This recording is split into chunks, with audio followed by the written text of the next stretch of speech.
ದಿನೇ ದಿನೇ ಪೆಟ್ರೋಲ್ ಹಾಗೂ ಡೀಸೆಲ್ನ ಬೆಲೆ ಏರಿಕೆಯಾಗ್ತಾ ಇದೆ. ಈ ವೇಳೆ ಪೆಟ್ರೋಲ್ಗಿಂತಲೂ ಡೀಸೆಲ್ನ ಬೆಲೆ ಹೆಚ್ಚಳವಾಗಿರುವಂತದ್ದು ಕೇಂದ್ರ ಸರ್ಕಾರದಿಂದ ನಿರ್ಮಾಣಗೊಂಡಿರುವಂತಹ ಹೊಸ ಇತಿಹಾಸ ಹಾಗೂ ಸಾಧನೆ ಅಂತ ಶಾಸಕ ಯುಟಿ ಖಾದರ್ ವ್ಯಂಗ್ಯವಾಡಿದ್ದಾರೆ. ಮಂಗಳೂರಿನಲ್ಲಿ ಸುದ್ದಿಗೋಷ್ಠಿ ನಡೆಸಿ ಮಾತನಾಡಿದ್ರು. ಇಂಧನ ಬೆಲೆ ಏರಿಕೆಯಿಂದಾಗಿ ದೇಶದ ಎಲ್ಲಾ ವಸ್ತುಗಳ ಸಾಗಾಟದ ಮೇಲೆ ಪರಿಣಾಮ ಬೀರಿದ್ದು, ಈ ಬಗ್ಗೆ ಬಿಜೆಪಿ ಕಾರ್ಯಕರ್ತರಿಗೆ ಅರಿವಿದ್ರೂ ಕೂಡ ಅವರು ಮಾತನಾಡಲಾಗದಂತಹ ಪರಿಸ್ಥಿತಿ ಎದುರಾಗಿದೆ ಅಂತ ಹೇಳಿದ್ರು. ಯುಪಿಎ ಆಡಳಿತ ಇದ್ದಾಗ ಅಂತಾರಾಷ್ಟ್ರೀಯ ಮಾರುಕಟ್ಟೆಯಲ್ಲಿ ಬ್ಯಾರೆಲ್ ಒಂದಕ್ಕೆ 131 ರೂಪಾಯಿಗಳಿದ್ದಾಗ ಪೆಟ್ರೋಲ್ ಡೀಸೆಲ್ನ ಬೆಲೆ 60 ರಿಂದ 65 ಆಸುಪಾಸಿನಲ್ಲಿ ಇತ್ತು. ಇದೀಗ ಬ್ಯಾರೆಲ್ನ ಬೆಲೆ 35 ರಿಂದ 40 ರೂಪಾಯಿಗಳು ಇರುವಾಗ ಪೆಟ್ರೋಲ್ ಡೀಸೆಲ್ನ ಬೆಲೆ 80 ರೂಪಾಯಿಗೆ ಏರಿಕೆಯಾಗಿರುವ ಬಗ್ಗೆ ಇಂಧನ ಸಚಿವರು ಜನತೆಗೆ ಉತ್ತರವನ್ನ ಕೊಡಬೇಕು ಅಂತ ಯುಟಿ ಖಾದರ್ ಆಗ್ರಹಿಸಿದ್ದಾರೆ.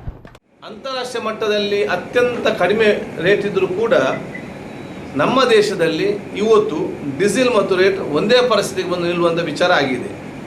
ಬಹುಶಃ ಇವತ್ತು ಕರ್ನಾಟಕದಲ್ಲಿ ಇವತ್ತು 6 ರೂಪಾಯಿಯ ವ್ಯತ್ಯಾಸ, 6 ರುಪೀಸ್. ಡೆಲ್ಲಿಯಲ್ಲಿ, ಭಾರತ ದೇಶದ ಡೆಲ್ಲಿಯಲ್ಲಿ 80 ರೂಪಾಯಿ ಪೆಟ್ರೋಲಿಗೆ, 80 ರೂಪಾಯಿ 38 ಪೈಸೆ ಪೆಟ್ರೋಲ್, 80 ರೂಪಾಯಿ 40 ಪೈಸೆ ಡೀಸೆಲ್. ಇದು ದೊಡ್ಡ ಕೇಂದ್ರ ಸರ್ಕಾರದ ಅತ್ಯಂತ ದೊಡ್ಡ ಸಾಧನೆ ಇದು. ಇದರಿಂದಾಗಿ ಈ ದೇಶದ ಎಲ್ಲ ಕಮಾಡಿಟೀಸ್ ಮೇಲೆ ಇವತ್ತು ಭಾರ ಹಾಕುವಂಥ ವಿಚಾರ ಇವತ್ತು ಆಗಿದೆ.